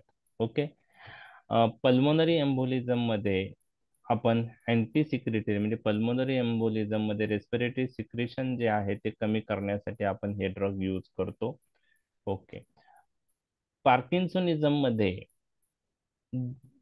As a anti secretory point of view जर secretion जास्त होत असेल पेशंट मध्ये तर लिओडोपा तर ड्रग ऑफ चॉईस आहे इडिओपॅथिक पार्किन्सोनिझम मध्ये. पण anti secretory point of view anti cholinergic drug आपण यूज करू शकतो, ओके, सिक्रेशन कमी करण्यासाठी.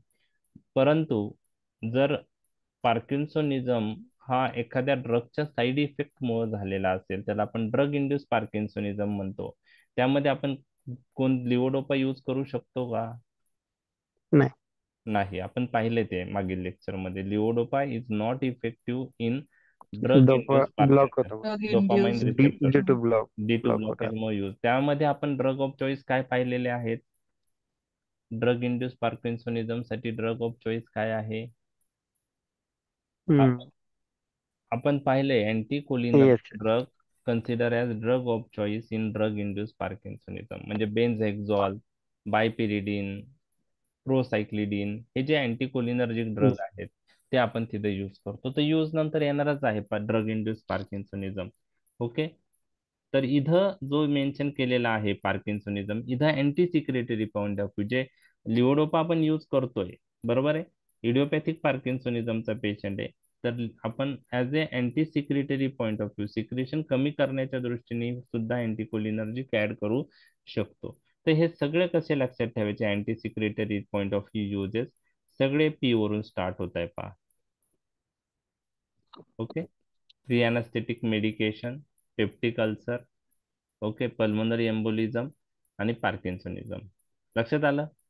तर अँटीस्पाझमोटिक स्पाझम रिलीव्ह करण्यासाठी कुठे यूज होतं, intestinal colic, renal colic, abdominal cramps, irritable bowel syndrome, nervous functional किंवा ड्रग इंड्यूस डायरिया. पहा, इन्फेक्टिव्ह डायरिया नाही म्हणलेलं आहे, drug induce diarrhoea, functional diarrhoea किंवा नर्वस डायरिया, म्हणजे ज्याच्यामध्ये इंटेस्टायनल मोटिलिटी वाढलेली असते, फंक्शनल डायरिया. लक्षात आलं. त्यात आपण यूज करू शकतो. त्यानंतर गॅस्ट्रायटिस, डिस्पेप्सिया, गॅस्ट्रिक हायपरमोटिलिटी, यामध्ये स्पाझम जे झालेलं असतं ते रिलीव्ह करण्यासाठी आपण यूज करू शकतो. युरिनरी अर्जन्सी असेल, इन्क्रीज युरिनरी फ्रिक्वेन्सी असेल, एन्युरेसिस असेल, त्यामध्ये आपण यूज करू शकतो, कारण लेट्रुझल स्मूथ मसल हे रिलॅक्स करता, अँटीस्पाझमोटिक ऍक्शन आहे. आणि डिस्मिनोरिया म्हणजे युटेराइन कॉन्ट्रॅक्शन कमी करण्यासाठी. तर GIT रिलेटेड काही कंडिशन्स आहे, युरिनरी ब्लॅडर रिलेटेड काही कंडिशन्स आहे, आणि युटेरस पॉईंट ऑफ व्ह्यू काही कंडिशन आहे अँटीस्पाझमोटिक. म्हणजे ॲज ए अँटीस्पाझमोटिक तुम्हाला हे 6-7 युजेस त्यात आले पाहिजे. लक्षात आलंय. लक्षात आलंय uses antispasmodic point of yes sir. Yes sir. आता Yes, फक्त sir. Yes. तुम्हाला शॉर्ट नोट जर युजेस विचारली ना, तर ॲज अ अँटीस्पाझमोटिक तुम्ही लगेच मेकॅनिझम तिथं लिहिली ना ब्रॅकेटमध्ये, by blocking M3 receptor present on the smooth muscles, बरोबर आहे, तर तिथं तुमचे मार्क्स वाढणार आहे. लक्षात घ्या. म्हणजे फार्मेकोलॉजिकल ऍक्शन विचारलेली नाहीये, युजेस विचारले, फक्त कसं ऍक्ट होतं ते ऍड करू शकता तुम्ही. लक्षात आलं. ओके. नेक्स्ट यूज आहे ब्रॉन्कियल अस्थमा. कोणते ड्रग यूज करणार ब्रॉन्कियल अस्थमा किंवा अस्थमॅटिक ब्रॉन्कायटिस किंवा COPD मध्ये? कोणते अँटीकोलिनर्जिक ड्रग यूज करणार? Ipratropium. Ipratropium bromide, tiotropium bromide. ते अस्थमा मध्ये जास्त उपयुक्त आहेत का COPD मध्ये? COPD. COPD. ॲट्रोपिन पेक्षा त्याचे ऍडव्हान्टेज काय आहे?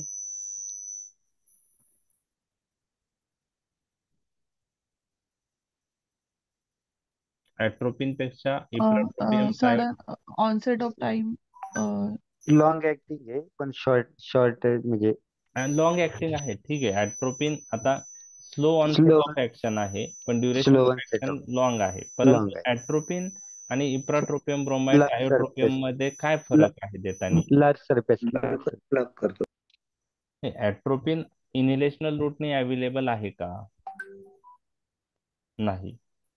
ॲट्रोपिन इनहेलेशनल रूटने आपण देत नाही. Ipratropium bromide, tiotropium bromide inhalational रूटने अवेलेबल आहे ना, मीटर डोस इनहेलर अवेलेबल आहे, बरोबर आहे, रेस्क्युल्स अवेलेबल आहे. पण ॲट्रोपिन आपण इनहेलेशनल रूटने देत नाही. म्हणजे ॲट्रोपिन आपण लोकली देऊ शकतो काय लंग्स मध्ये? नाही.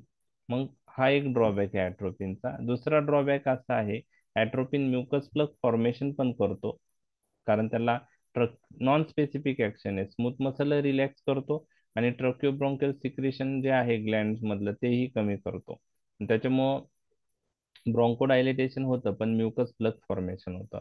इप्राट्रोपियम, टायोट्रोपियम बेसिकली फक्त ब्रॉन्कोडायलिटेशन करतात आणि म्युकोसिलेरियन क्लिअरन्सही हे इप्राट्रोपियम, टायोट्रोपियम ब्रोमाइड कमी करत नाही. आता मला हे सांगा, अँटीकोलिनर्जिक आणि बीटा 2 अगोनिस्टिक ड्रग कॉम्बिनेशन मध्ये यूज केल्याचा फायदा काय होऊ शकतो? लार्ज सरफेस कव्हर होईल. अँटीकोलिन, हा, अँटीकोलिनर्जिक ड्रग्स लार्जर एअरवेवर ऍक्ट होतात आणि आणि बीटा टू हे अगोनिस्ट स्मॉलर स्मॉलर एअरवेवर ऍक्ट होतात. ओके, तर ते आहे. त्यानंतर त्यांचा रोल जास्त यामध्ये सीओपीडी आणि जे ब्रॉन्कायटिस आहे त्या पेशंटमध्ये जास्त आहे अस्थमापेक्षा, कारण त्यांच्या पॅथोफिजिओलॉजीमध्ये पॅरासिम्पॅथेटिक सिस्टीम जास्त इन्व्हॉल्व होते सीओपीडी मध्ये मेनली. त्यामुळं सीओपीडीच्या पेशंटमध्ये ते जास्त प्रेफर करतात. आता ॲक्यूट अटॅक ऑफ ब्रॉन्कियल अस्थमामध्ये तुम्ही साल्ब्युटामॉल प्रेफर करणार का इप्रॉट्रोपियम ब्रोमाइड? साल्ब्युटामॉल. कारण त्याचा ऑनसेट ऑफ ऍक्शन काय वीक आहे. मग अस्थमाच्या पेशंटमध्ये इप्राट्रोपियम टायोट्रोपियम ब्रोमाइडचा रोल कशासाठी आहे?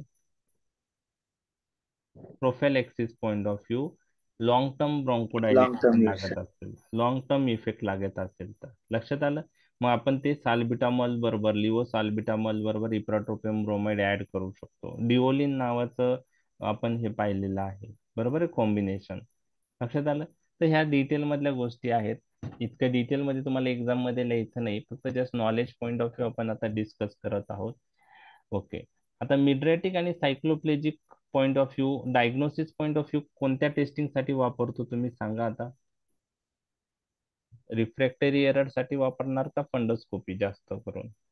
रिफ्रॅक्टरी. रिफ्रॅक्टरी एरर रिफ्रॅक्टरी टेस्टिंग. आणि त्यामधले कोणता प्रेफर करणार? ट्रोपिकॅमाइड. ट्रोपिकामाइड. ओके, आता हा डायग्नोस्टिक यूज झाला, बरोबर आहे. ओके, त्याचप्रमाणे थेराप्युटिक यूज पण आहे या कॉम्बिनेशनचे, म्हणजे सॉरी ह्या ड्रगचे, अँटीकोलिनर्जिक ड्रगचे जे ऑप्थॅल्मिक प्रिपरेशन अवेलेबल आहे, ॲट्रोपिन, होमॅट्रोपिन, सायक्लोपेंटोलेट, ट्रोपेमाइड. तर थेराप्युटिक कुठं यूज होतात? तर हे ड्रग लॉंग लास्टिंग मिड्रॅसिस आणि सायक्लोप्लेजिया करतात, प्लस लोकल अॅनोडायनी इफेक्ट आहे. लोकल अॅनोडायनी म्हणजे लोकल अॅनास्थेटिक इफेक्ट आहे, त्यांना पेन रिलीव्ह करतात ते. त्यामुळं जे आय रिलेटेड इन्फेक्शन आहे, आयरायटिस असू द्या, आयरेडोसायक्लायटिस असू द्या, कोरिडायटिस असू द्या, केराटायटिस असू द्या, कॉर्नियल अल्सर असू द्या, यामध्ये हे ड्रग देतात, जेणेकरून हे ड्रग इंट्राऑक्युलर मसलला रेस्ट देतात आणि पेनफुल स्पाझम त्यांनी कमी होतं. म्हणून थेराप्युटिक पॉइंट ऑफ व्ह्यू, आता डायग्नोस्टिक पॉइंट ऑफ व्ह्यू सर्वांनाच माहीत झालं आहे तुम्हाला ज्यांनी आधीचे लेक्चर केलेत, की रिफ्रॅक्टरी एरर टेस्टिंग मध्ये आपण हे मिड्रॅटिक सायक्लोप्लेजिक ऍक्शन अँटीकोलिनर्जिक ड्रगला आहे, त्यामुळे ते प्रेफर करतो. फंडोस्कोपी एक्झामिनेशन साठी आपण ॲड्रिनर्जिक ड्रग प्रेफर करतो, हे तुम्हाला माहीत झालं. पण आता additional use, therapeutic point of view, हे ड्रग काही ऑप्थॅल्मॉलॉजिस्ट यूज करतात.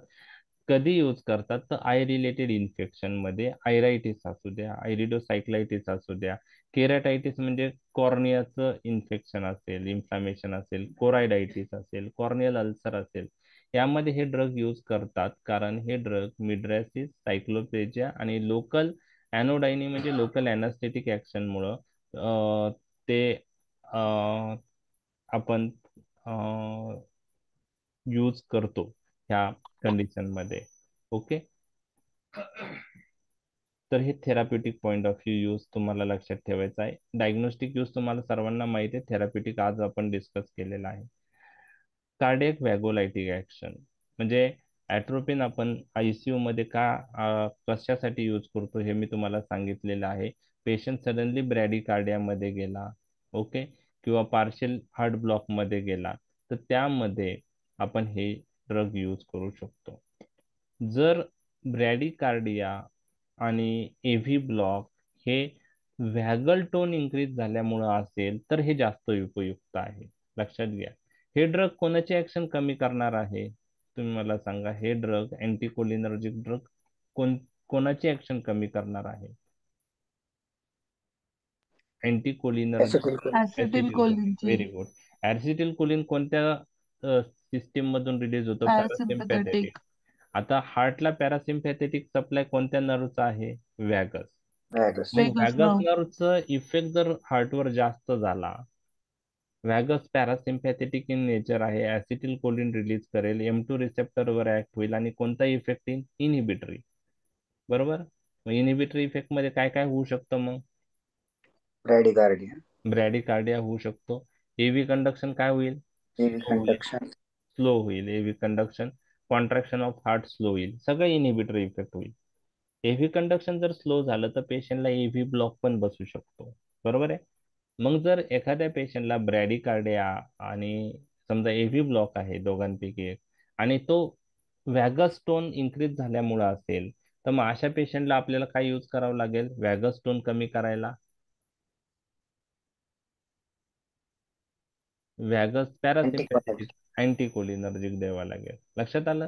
तर आपण थोडक्यात तुम्हाला लक्षात ठेवायचंय की atropine we use in bradycardia and partially AV blocks in some patient ज्याच्यामध्ये त्याच्यामध्ये व्हॅगल टोन काय झालेला आहे? इन्क्रीज झालेला आहे.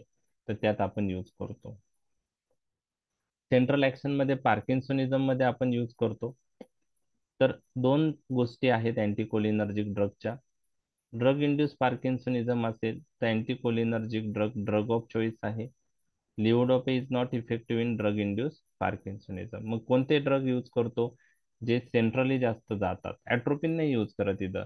जे ब्रेन मध्ये जाऊन स्पेशली ऍक्ट होतात. बाहेर त्यांची ऍक्शन एवढी नाहीये, जास्त ब्रेन मध्ये जातात ते.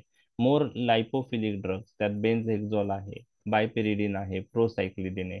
बेन्झहेक्झोलला दुसरं नाव आहे ट्रायहेक्झिफिनिडिन. मग एमसीक्यू आला drug of choice in drug induce parkinsonism, तर ते अँटीकोलिनर्जिक ड्रग आपल्याला शोधायचा आहे. इडिओपॅथिक पार्किन्सोनिझम हा एक अनादर फॉर्म आहे पार्किन्सोनिझमचा, आणि हा खूप कॉमन आहे. मेन तोच असतो. इडिओपॅथिक पार्किन्सोनिझम म्हणजे त्याचा एक्झॅक्ट कॉज माहित नाही की डोपामाइन न्यूरॉनचं डिजनरेशन का होतं, आणि त्यासाठी आता ह्या पार्किन्सोनिझम मध्ये ड्रग ऑफ चॉईस जो आहे तो लिओडोपा आहे. तर लिओडोपा आपण इफेक्टिव्ह आहे असं म्हणतो इडिओपॅथिक पार्किन्सोनिझम मध्ये, आणि ड्रग ऑफ चॉईस आहे. तर अँटीकोलिनर्जिक ड्रग कधी यूज करतो आपण इडिओपॅथिक पार्किन्सोनिझम मध्ये? ड्रग ऑफ चॉईस तर लिओडोपा आहे, तर as a add on drug म्हणून यूज करतो लिओडोपा बरोबर. लिओडोपाने इफेक्ट नाही येते, मग चला ऍडिशनली अँटीकोलिनर्जिक ऍड करा. किंवा लिओडोपाचे साईड इफेक्ट जास्त आहेत, त्यामुळे एखादी माइल्ड केस आहे पार्किन्सोनिझमची, एकदम माइल्ड, त्याला जास्त सिमटम्स नाही, तर त्यात आपण लिओडोपा थांबवू शकतो, नंतर चालू करू असं डिसिजन घेऊ शकतो. काही सिमटम्स सिग्निफिकंट आले, जास्त दिवस राहत असतील, त्यावेळेस आपण लिओडोपाचा यूज करावा. असं जर डिसिजन झालं असेल तर त्यावेळेस इनिशियली माइल्ड सिमटम्ससाठी अँटीकोलिनर्जिक ड्रग आपण यूज करू शकतो. हे झालं पार्किन्सोनिझम रिलेटेड. अँटीकोलिनर्जिकचा नेक्स्ट यूज आहे मोशन सिकनेस. त्यामध्ये आपण हायोसिन किंवा डायसायक्लोमाइन यूज करू शकतो. मोशन सिकनेस मध्ये आपण अँटीकोलिनर्जिक ड्रग किंवा अँटीहिस्टॅमिनिक ड्रग ज्यांना अँटीकोलिनर्जिक प्रॉपर्टी आहे, जसं प्रोमिथॅझिन यूज करतात, ते यूज करतो. मोशन सिकनेस मध्ये ओंडेनसॅट्रोन आपण यूज करू शकतो का?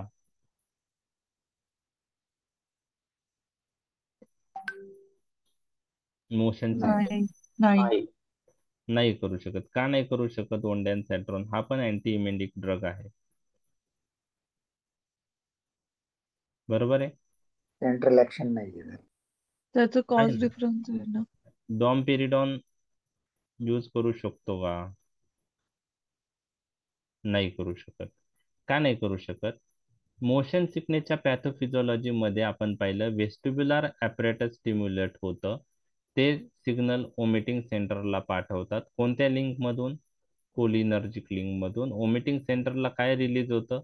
ऍसिटिल कोलिन. ते सिटिल ओमिटिंग कोलिन. सेंटरवर मस्क्युरेनिक रिसेप्टरवर ऍक्ट होतं, ओमिटिंग सेंटर स्टिम्युलेट करतं आणि मग ओमिटिंग होते.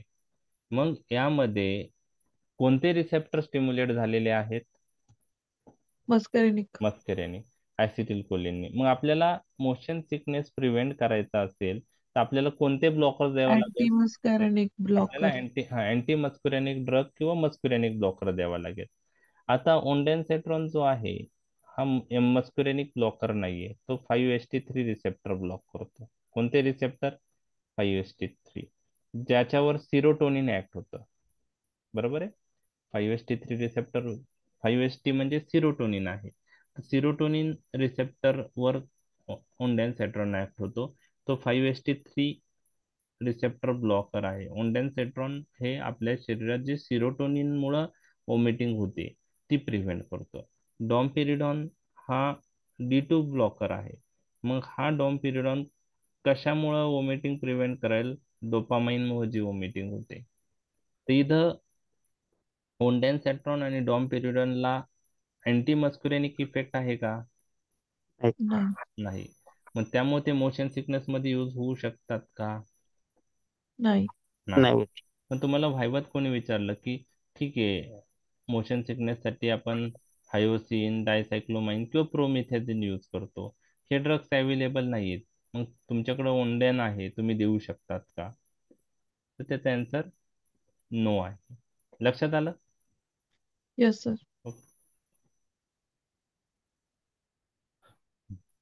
आता लास्ट यूज,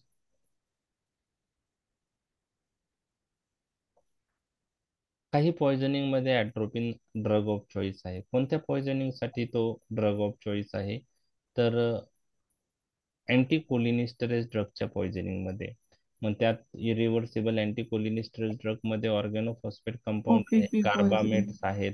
तर ऑर्गॅनोफॉस्फेट्स आणि कार्बामेट्स दोन्ही पॉइझनिंग मध्ये ड्रग ऑफ चॉईस हा ॲट्रोपिन आहे. हा ॲट्रोपिन आहे. ओके. ऑर्गॅनोफॉस्फेट कंपाऊंड पॉइझनिंग मध्ये ऍडिशनली आपण काय यूज करू शकतो? ऑक्झिनोपाम. ऑक्झाईम्स. ओके. कार्बामेट पॉइझनिंग मध्ये ऑक्झाईम्स इफेक्टिव्ह असतात का? नाही. नाही. ते तुम्हाला मी मागच्या ओपीपी पॉइझनिंग आणि कार्बामेट पॉइझनिंग शिकवलं त्यावेळेस तुम्हाला सांगितलेलं आहे. तर ॲट्रोपिन हा ओपीपी पॉइझनिंग, कार्बामेट पॉइझनिंग मध्ये यूज होतो आणि अर्ली मशरूम पॉइझनिंग मध्येही ॲट्रोपिन यूज होतो. हे 3 पॉइंट तुम्हाला लक्षात ठेवायचे. ऑर्गॅनोफॉस्फरस पॉइझनिंग, कार्बामेट पॉइझनिंग आणि अर्ली मशरूम पॉइझनिंग. ओके. आता तुम्ही मला सांगा, ॲट्रोपिन निओस्टिकमिन बरोबर आपण कुठं कुठं यूज करत होतो? आठवतंय? निओस्टिकमिन बरोबर ॲट्रोपिन द्यायचं रिझन? निओस्टिकमिन निओस्टिकमिनचे युजेस तुम्हाला लक्षात ठेवावं, क्लिक झाले पाहिजे. निओस्टिकमिन आपण कुठं यूज करतो? मायस्थेनिया.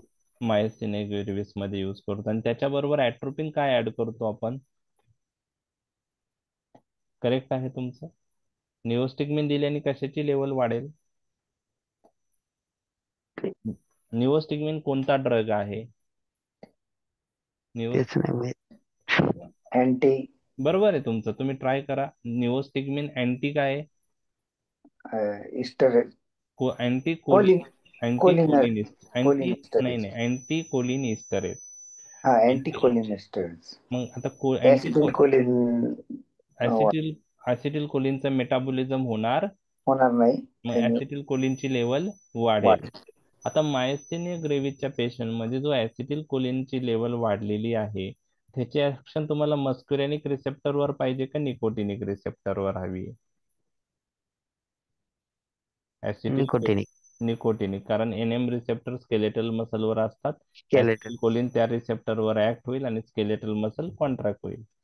पण आता हा ऍसिटिल कोलिन वाढलेला आहे, तो एनएम रिसेप्टरवर पण ऍक्ट होऊ शकतो आणि मस्क्युरेनिक रिसेप्टरवर पण ऍक्ट होऊ शकतो. तुम्हाला तर फक्त एनएम रिसेप्टरवर ऍक्शन पाहिजे मायस्थेनिया ग्रेव्हिस मध्ये ऍसिटिल कोलिनची. मग मस्क्युरेनिक रिसेप्टरवरची ऍक्शन आपण ब्लॉक करू शकतो का? ॲट्रोपिन. यस, ॲट्रोपिन देऊन. म्हणजे मायस्थेनिया ग्रेव्हिसच्या पेशंटला निओस्टिकमिन स्टार्ट केल्यानंतर करतो आपण, त्याच्याबरोबर ॲट्रोपिन ऍड करू शकतो मस्कुरेनिक ड्रगसाठी. मस्कुरेनिक ऍक्शन ब्लॉक करण्यासाठी. मस्कुरेनिक ऍक्शन ऍसिटिल कोलिनची, पण जिथं जिथं निओस्टिकमिन दिल्यानंतर ऍसिटिल कोलिनची लेवल वाढवली जाते आणि त्या ऍसिटिल कोलिनची ऍक्शन एनएम रिसेप्टरवर हवी असते, मस्कुरेनिक रिसेप्टरवर नको असते. अशा सर्व कंडिशन मध्ये निओस्टिकमिन बरोबर आपण ॲट्रोपिन देतो. मग त्यात मायस्थेनिया ग्रेव्हिस आहे, कोब्रा बाईट आहे आणि पोस्ट ऑपरेटिव्ह डिक्युरायझेशन आहे. बरोबर आहे. परंतु येस. पोस्ट ऑपरेटिव्ह पॅरालायटिक इलियस नावाची कंडिशन मध्ये आपण निओस्टिकमिन बरोबर ॲट्रोपिन देत नाही, कारण निओस्टिकमिन मुळे जी ऍसिटिल कोलिनची लेवल वाढते, ती पोस्ट ऑपरेटिव्ह पॅरालायटिक इलियस मध्ये उपयुक्त राहण्यासाठी ऍसिटिल कोलिन मस्कुरेनिक रिसेप्टरवर ऍक्ट झाला पाहिजे. कारण पोस्ट ऑपरेटिव्ह पॅरालायटिक इलियस मध्ये स्मूथ मसल कॉन्ट्रॅक्शन इंटेस्टाईनचं होण्यासाठी मस्कुरेनिक रिसेप्टर स्टिम्युलेट झाले पाहिजे, तर तिथं आपण नाही ऍड करणार. ते आपण पाहिलेलं आहे. आता ऍट्रोपिनचे साईड इफेक्ट व्हायवत विचारले जातात. काय काय साईड इफेक्ट ऍट्रोपिनचे होऊ शकतात किंवा अँटीकोलिनर्जिक ड्रगचे? Dryness Mouth. Dryness of mouth, dry Dryness of skin. Dryness of skin, dryness of eyes, eyes. Temperature okay, atropine temperature. Atropine at high dose होईल ते. हार्टवर काय होऊ शकतं ऍट्रोपिन दिल्याने? Tachycardia. Tachycardia. Very Tachycardia. Good. Pharmacological action आठवायचे तुम्हाला. बर. जीआयटी वर काय होऊ शकतं? स्मूथ मसल रिलॅक्स झाले, स्पिंक्टर कॉन्ट्रॅक्ट झाल्या तर? Constipation. Very good. Urinary bladder detrusor relax झाला, स्पिंक्टर कॉन्ट्रॅक्ट झाला, युरिनरी रिटेन्शन. Retention. बर. आता एक लक्षात घ्या, समजा आता हार्ट रिलेटेड कंडिशनला तुम्हाला ॲट्रोपिन यूज करायचं आहे, बरोबर आहे, बाय पॅरेंटल रूटने यूज करायचं आहे, बरोबर बरोबर. कोणत्या येस. यूज करायचे? पॅरेंटल. त्या ॲट्रोपिन देण्याआधी, बरोबर आहे, कॅथेटरायझेशन करणं गरजेचं आहे. का गरजेचं आहे? रिटेन्शन बसणं. रिटेन्शन बसू नये म्हणून. एक मेडिसिन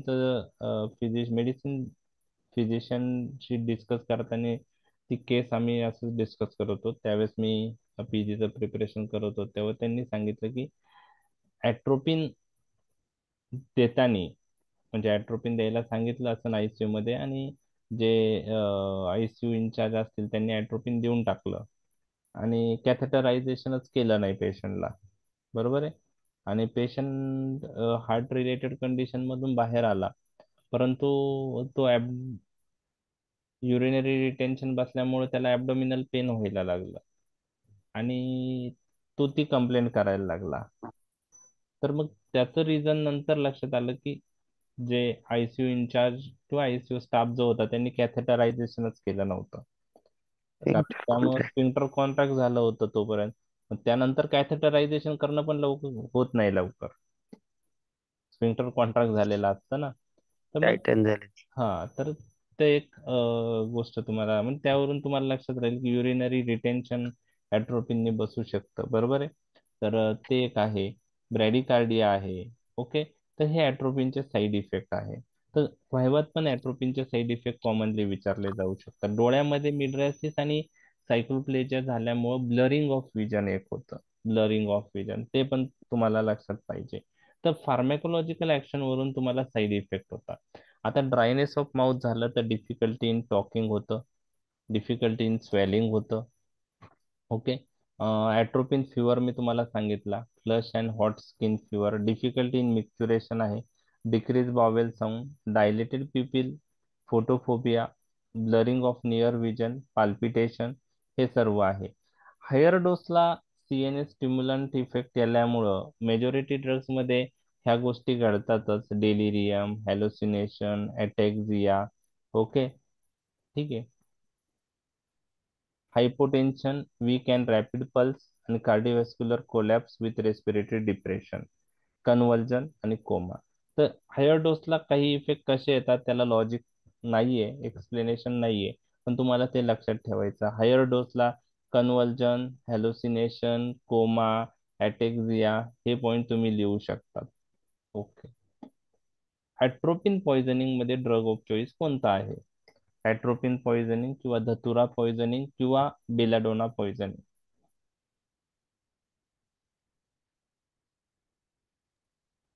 आता ॲट्रोपिन पॉइझनिंग मध्ये कोणतं? Neurostigmine.